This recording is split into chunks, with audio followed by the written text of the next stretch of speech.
The generic geriatric cyclist. I'm the generic geriatric cyclist, and my way is the highway. The highway is 9W. Hello, and welcome to the channel. I'm John Smith, the generic geriatric cyclist. This is part 2 of a 3-part series on cycling 9W from the George Washington Bridge to Bear Mountain. Today we'll take you from South Nyack to Stony Point. As you leave Piermont, you'll get some good views of the new Mario Cuomo Bridge over the Tappan Zee section of the Hudson River. The bridge is only a few years old and has a bike path along the northern span.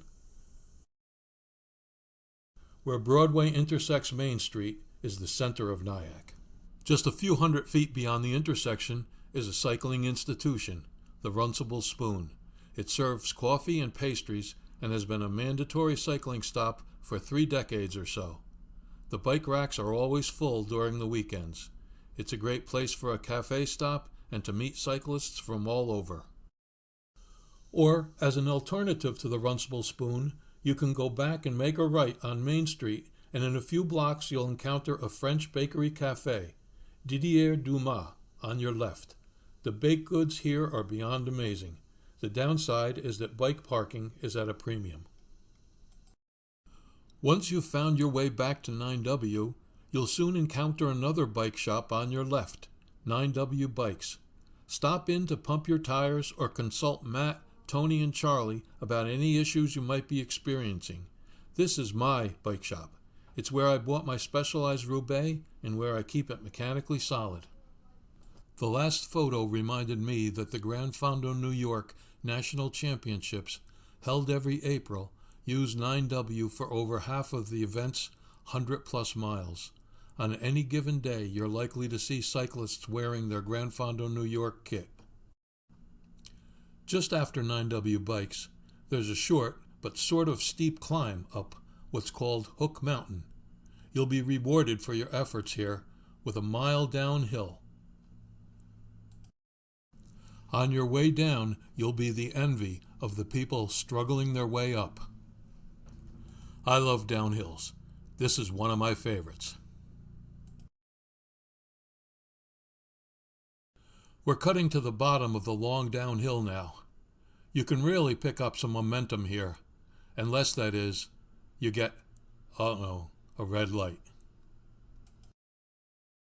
Along the way on your right is Rockland Lake State Park. If your coffee has worked its way to your bladder, there's a bathroom just after the entrance in an area known as the fishing station. Just past Rockland Lake is a gradual climb of about 3/4 of a mile, bordered by auto repair and body shops. After a slight downhill, you'll come to an intersection where 9W makes a 90-degree right turn. You're coming into the Haverstraw area now. The river will soon be visible on your right again. Not long from now, you'll have a decision point. Either go straight on 9W and brave the traffic lights and congestion that lasts for about 3 miles, or take a right and use the helix to go down to river level and weave your way through Haverstraw streets to get you back to Beach Road for a few scenic flat miles before ascending back to 9W at a point past most of the car traffic.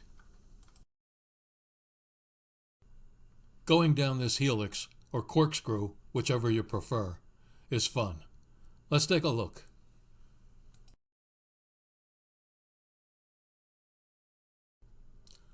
We're in Haverstraw now. There are too many turns for me to explain. See you on the other side. We're in West Haverstraw now, which is, by the way, north of Haverstraw.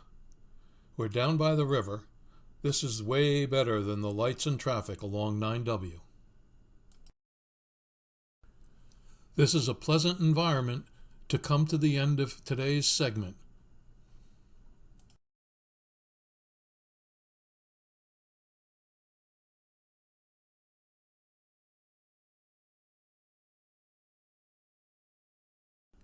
Stony Point, and the third leg of our journey, is right around the corner.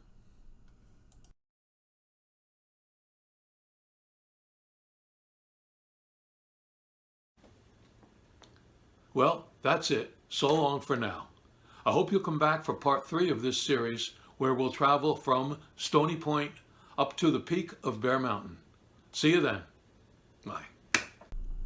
The end.